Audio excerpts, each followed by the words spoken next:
Whoever welcomes you welcomes me, and whoever welcomes me welcomes the one who sent me. Whoever welcomes a prophet in the name of a prophet will receive a prophet's reward. Whoever welcomes a righteous person in the name of a righteous person will receive the reward of the righteous.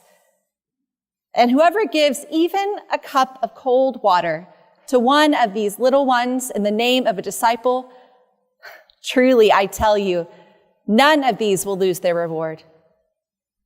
Now, when Jesus had finished instructing his 12 disciples, he went from there to teach and proclaim his message in their cities. The gospel of the Lord. Praise to you, Lord Christ. The game had already begun when my husband and I walked into the Londoner on Friday night. Every table was full, but we still made our rounds, trying to find a table, asking people, can we sit here? And it was a no-go. When I thought I was going to be standing for the next 90 minutes, we went into the coolest room and kind of just stood there.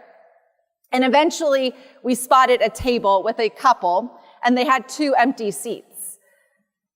We kind of nervously asked, can we sit with you? And they said, yes, of course, please join us.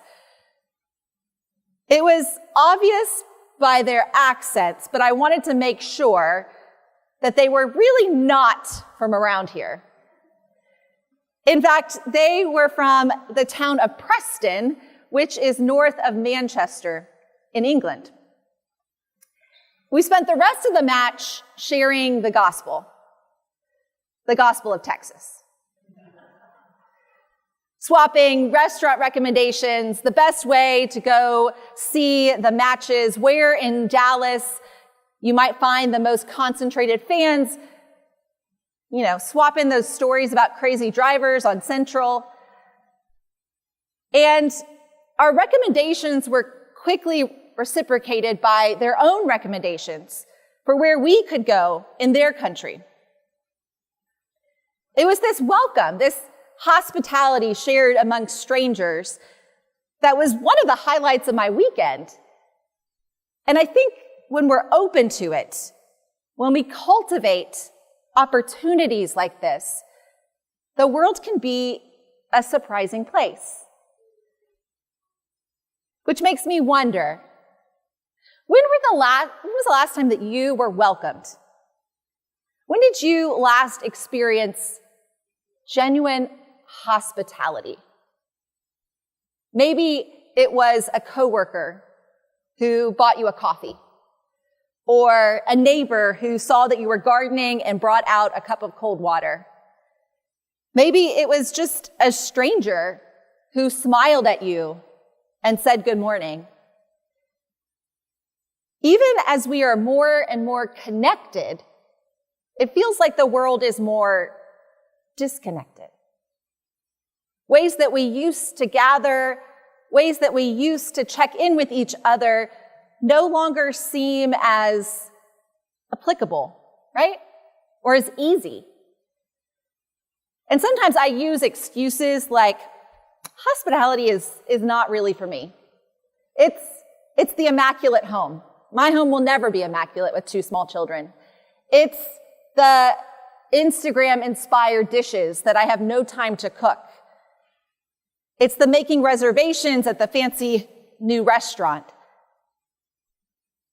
But as I've been thinking about hospitality this week, it occurred to me that the hosts in my life that are the most genuine, that enjoy hosting people, they do it not because they want to receive it back. They do it because they love caring for other people. My mother-in-law is a consummate hostess, and it's funny because sometimes she will go during a party and stand in her kitchen and kind of do dishes and just enjoy the sound of people having a good time in her house. Maybe you've experienced that before. It's this genuine welcome that in giving we really do receive. And maybe that's why Jesus ends this long chapter of instructions to his disciples, of warnings and admonishments, with the promise of genuine hospitality. See, we've been reading over the last couple of weeks, Jesus instructing his disciples, and he describes it as going out like sheep among wolves. I don't know about you, but that sounds kind of scary. But the way that he closes, the way that he ends this teaching block is through blessing, is through reminding the disciples that they go out to do this work not alone, but any time that they are welcomed and they welcome in return, Jesus will be with them. So why emphasize welcome? There's a lot of other things that Jesus could have left them with, but I think it's because we believe in a God that likes a good party, that likes to actually care for our physical needs, right? We tell the story of the Good Shepherd, and the Good Shepherd, when he welcomes his sheep home, calls the whole neighborhood out for a block party, right? A couple of verses before this one, Jesus is criticized because his disciples aren't fasting, they're feasting. And Jesus is inviting all sorts of people to the gathering. We believe in a God who left a ritual feast for us, that we still gather together to break bread and share, and knowing that he is in the midst of us.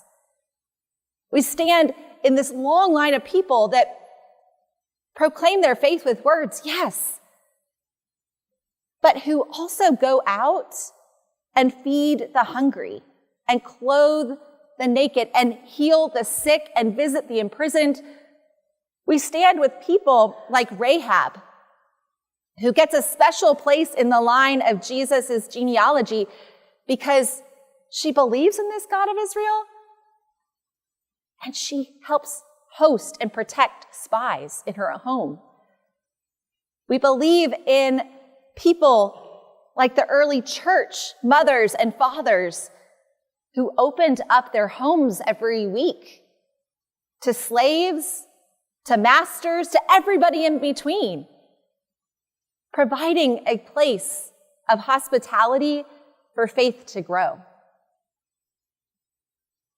And it's that kind of discipline that I think we're all called to live out. To proclaim, yes, I believe in God, but I believe in a God that sees you and sees you by reaching out to meet your physical need. Whether that's food, whether that's a cup of cold water, whether that's just a listening ear. Now, if you're an introvert, you might be saying, maybe I can do this hospitality thing from far away. But I think it's not heroic. I don't think it has to be big. I don't think you have to open your home every week. I think you start small. Start maybe by looking up and around you at the grocery store or walking on North Haven Trail. Start by smiling at people and saying good morning. Start by looking around at the YMCA and talk to that person who looks a little lonely. Or if you want to start a little bigger, invite that coworker that's new in town, or that friend of a friend that you know is having a hard time and could make more connections. Go out and use your gifts to care for others. Not because it's the right thing to do, not because you expect that somebody else is going to invite you back to their home, but because when you cultivate that hospitality,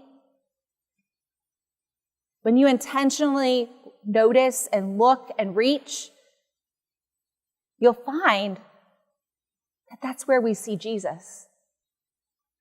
You'll find that in those big and small moments, we're never really alone because he's always right there with us. Amen.